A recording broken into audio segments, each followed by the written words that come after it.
Hey, welcome back to the channel.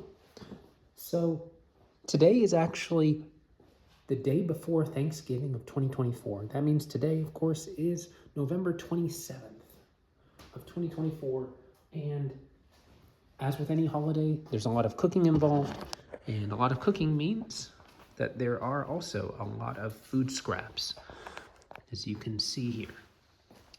So this is just a portion of the food scraps that we have that I am going to be adding to our lovely Bokashi bucket. And right next to us, of course, we've got the remains, not very many, but these are the remains of the Bokashi brand that I had that was pretty thoroughly infested with grain mites. And so I'm just gonna be walking you through what I do with food scraps. You've already seen that in a previous video, but in this video, I thought I would focus actually a little bit more, not just on the how we do it, but also on the why. So I'm gonna give you 7 reasons today why I chose to use the Bokashi method as the method for pre-composting our food scraps to prepare them as a feed material for our vermicomposting setup, and also occasionally for feeding our black soldier fly larvae. So the first reason that I decided to use a Bokashi method as opposed to any other method is because it's much simpler than the other alternatives. The main alternative that people would consider for pre-composting their food waste is often hot composting, also called thermophilic composting. And so when you compare that to Bokashi, Bokashi is a lot easier for a few reasons. One, Bokashi doesn't require the same physical effort. One of the ingredients that's involved that you need in thermophilic composting is you need a lot of oxygen. You need it exposed to air. So what you are doing with thermophilic composting is you are bringing together green materials and brown materials. You're mixing them together in a certain proportion, ratio, and then you are exposing them to oxygen and air, and you're also keeping them at an optimal moisture level. So all of those things have to work together in order for you to have a successful compost pile, one that allows the thermophilic bacteria, to prosper. And as they do that, they then break down the organic material into wonderful compost. But it does require turning. And so you have to actually turn that pile, and that requires obviously some physical effort. Now, I'm not shy about putting my hand to the plow if need be, but this method is a lot easier as far as preparing the food for what we're trying to do. Excuse me. Another reason that I chose this method, another thing that makes it easier, is the amount of space required. So a thermophilic composting setup requires about a cubic yard of space. That's 3 foot wide by 3 foot deep, and usually about 3 foot tall, at least that big, in order for there to be sufficient bulk for your bin to heat up effectively. And that's a fair bit of stuff to add. A fair bit of stuff to accumulate and then to compost. And as you can tell here, this is 2 nested 4.5, let me see. These are, 4.5 gallon buckets. 2 nested 4.5 gallon icing buckets. These are free. You can find them at many grocery stores, in the bakery department. And obviously the footprint is very small. So that is really another benefit another thing that makes this an easier process. The last reason, though, that makes this easier, this is still within the first reason of Bokashi being easier, is that Bokashi is something that you can actually do inside. So, as you can tell, I'm not really inside the garage, but Bokashi is something that can be done in a small area. In fact, a lot of people within apartments may like to use Bokashi because you don't need the same footprint, but also it can be done indoors, so you can keep the smell down. It's not exposed to where you're going to necessarily attract rodents and other pests. So that's the number one reason. Number one reason is the ease with which you can do Bokashi. The second reason that we do Bokashi is to eliminate pathogens, so from the actual food. Oopsies, lost some light there. So pathogens, there could be a number of reasons that there are pathogenic microbes within your food stock that you wouldn't want. Sometimes you may acquire food stock from other places, and you may not know the condition those foods are in. So because of that, you're trying to make sure that the feed that you're providing is not something that's going to hurt your flock, or your herd rather, of worms or black soldier fly larvae.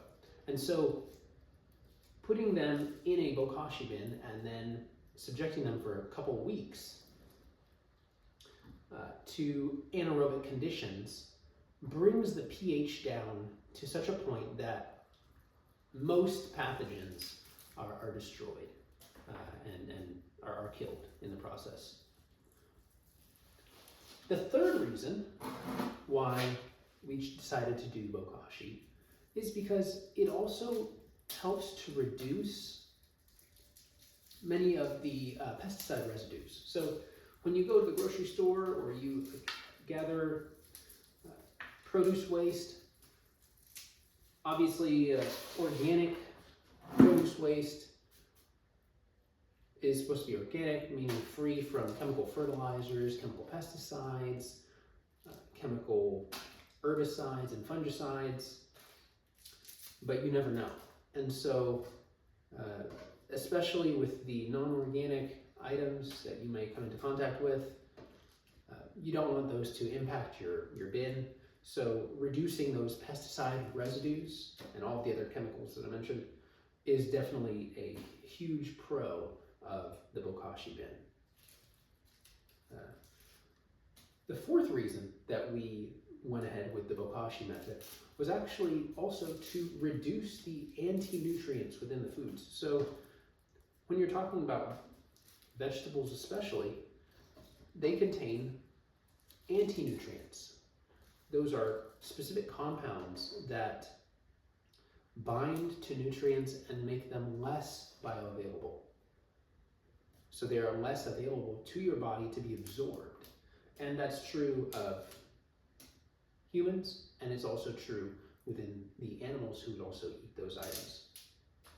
And so Bokashi and the process of fermenting these food scraps actually does degrade those anti-nutrients and reduces them by a considerable amount. In some cases, I've heard 40 to 60%. So that's a significant amount. And that also, on the flip side of the same coin, fermenting these food scraps actually also makes more nutrients within the food bioavailable. So it basically makes the food more nutritious, or makes those nutrients more available for the worms or whatever else is eating them.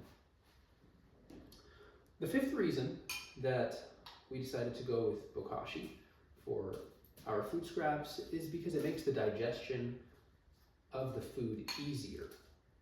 And that's pretty neat, pretty important, because obviously you're trying to provide this as a feed. You want it to be easy for them to digest, and the fact that it's somewhat, in a sense, pre-digested by these friendly microbes is really helpful, and it helps for the worms to be able to get to it faster because worms are actually after the microbes. And so if it is already colonized by microbes, that makes it easier, makes it more attractive to the worms, and so that's definitely a big pro. It's easier to digest. That kind of melds into the next point. The sixth point is for the purpose of actually proliferating the microbes within the food material. Sorry about that. Keep losing my light. So worms don't actually eat just food. They actually eat the microbes that are feeding on the food that is decomposing. And so the best way to feed your worms actually is to increase the microbial activity. And obviously beneficial microbes would be ideal. And so by using Bokashi, what we're doing is we're subjecting these food scraps to 2 weeks of fermenting, which allows the lactic acid bacteria to multiply in a really friendly environment where they are able to thrive. And so that food is colonized by these friendly microbes, which means that the food is colonized and there's basically food galore for the worms, right? There's plenty of microbial activity within the food. And so that takes a food that might have taken maybe a couple weeks, or in some cases maybe a few days, to break down and for microbes to really get started in there, and it accelerates that process. So the items that are coming out of here are already they're already covered with microbes, beneficial microbes that are thriving, and that allows the worms to really just sink their teeth in a lot faster. Teeth, per se. And the last benefit, one of the another reason that I enjoy using Bokashi as my method of free composting is that it also helps to kill fly larvae or fly eggs. So having food scraps out here, it's kind of getting into winter time, or well, it feels like winter, but it's still fall. But the temperatures are starting to drop, and with that, the fly activity has really gone down a lot. But during the summer, having food scraps out like this can be a real issue because flies will flock to it. And so by doing Bokashi, when flies flock to this, they lay their eggs in it, obviously, and sometimes it's covered with larvae. And so by putting it in this bucket and allowing it to ferment, the conditions in here become inhospitable and actually deadly for the eggs and for the larvae. So they are not able to survive in this system, the anaerobic system, with the low pH, and that helps to avoid adding a ton of larvae right into the worm bin. So that's the seventh benefit. So those are some of the reasons why we use Bokashi to break down our food scraps, and I definitely recommend it to you.